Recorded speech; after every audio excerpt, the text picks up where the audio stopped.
आज के वीडियो में राइजोपस अथवा म्यूकर के बारे में चित्र सहित आसान भाषा में समझाएंगे।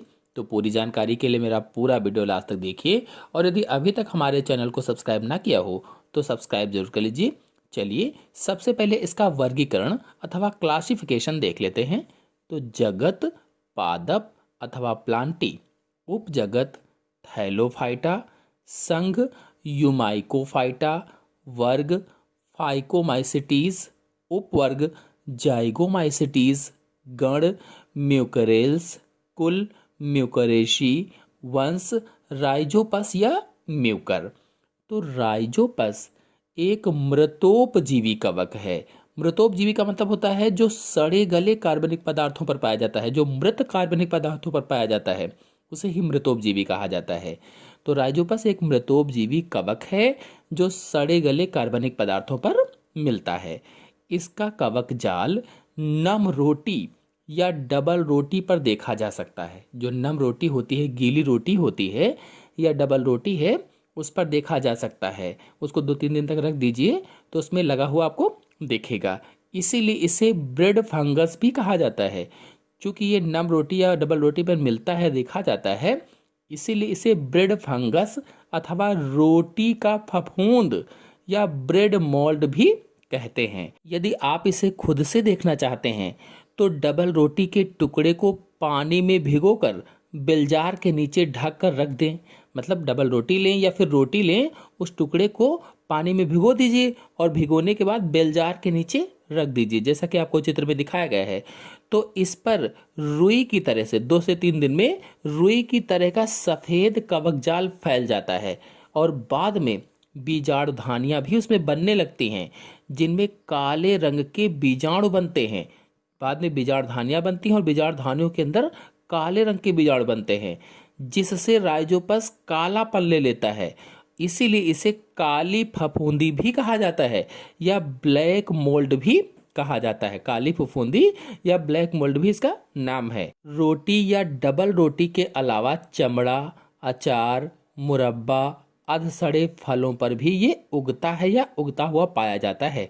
अगर इसकी संरचना की बात की जाए, म्यूकर या राइजोपस का स्ट्रक्चर देखा जाए, तो राइजोपस अथवा म्यूकर का थैलस बहुशाखित होता है, यानी बहुत सी शाखाएं होती हैं और अनेक लंबे तथा पतले सूत्रों का बना होता है। लंबे लंबे से सूत्र होते हैं, पतले से सूत्र धागेनुमा संरचनाएं होती हैं और सूत्रों से बने इस पूरे जाल को कवक जाल कहा जाता है या कवक जाल को माइसीलियम कहते हैं, माइसीलियम।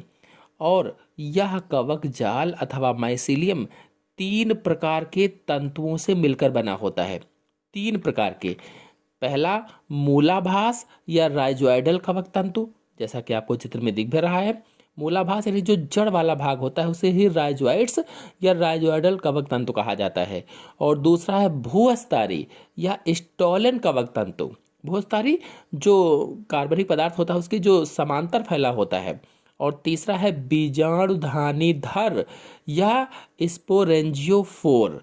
तो इसमें से जो राइजोइडल वाला कवक तंतु है, ये आधार भाग में प्रवेश करके आवश्यक पदार्थों का अवशोषण करता है। मतलब मूलाभास या राइजोइड्स में चूसांग होते हैं, चूसकांग, और इनके द्वारा कवक भोजन चूसता रहता है। जैसे पेड़ में जड़ें होती हैं और जल का अवशोषण वो करती रहती हैं, ठीक उसी प्रकार से इसमें राइजोइड्स होते हैं या राइजोइडल हाइफी होते हैं, जिनसे ये जरूरी खाद्य पदार्थों को अवशोषित करता रहता है। और फिर दूसरा वाला भाग है भूअस्तारी या स्टोलन कवक तंतु। तो ये आधार की सतह पर फैले होते हैं। जो आधार होता है, जो कार्बनिक पदार्थ होता है, मतलब ये कि कवक तंतु कार्बनिक पदार्थ के समांतर फैले हुए होते हैं। जैसे डबल रोटी है तो डबल रोटी पर जिधर रुके हैं उसके समांतर फैले रहते हैं। फिर जो तीसरा वाला है बीजाणुधानीधर अथवा स्पोरेंजियोफोर, तो इन्हें वायवीय कवक तंतु भी कहा जाता है। वायवीय में यानी वायु में है तो वायवीय कवक तंतु हो गए, अथवा एरियल हाइफी भी कहा जाता है। और ये स्टोलन से ऊपर ऊपर सीधे शाखाएं होती हैं, ऊपर की तरफ सीधी सीधी सी शाखाएं होती हैं जो ऊपरी अग्र सिरे पर फूलकर गोलाकार संरचना बनाती हैं। यानी ऊपर के जो आगे का भाग होता है उसमें गोलाकार संरचना बनाती है, जैसा कि आपको चित्र में दिख भी रहा है, जिन्हें बीजाणुधानी कहते हैं या स्पोरेंजियम कहा जाता है। और इसके कवक सूत्र को बीजाणुधानी धर कहा जाता है। यानी जिस पर बीजाणुधानी लगी होती हैं उस सूत्र को, लंबे से कवक सूत्र को, कवक तंतु को बीजाणुधानी धर कहते हैं।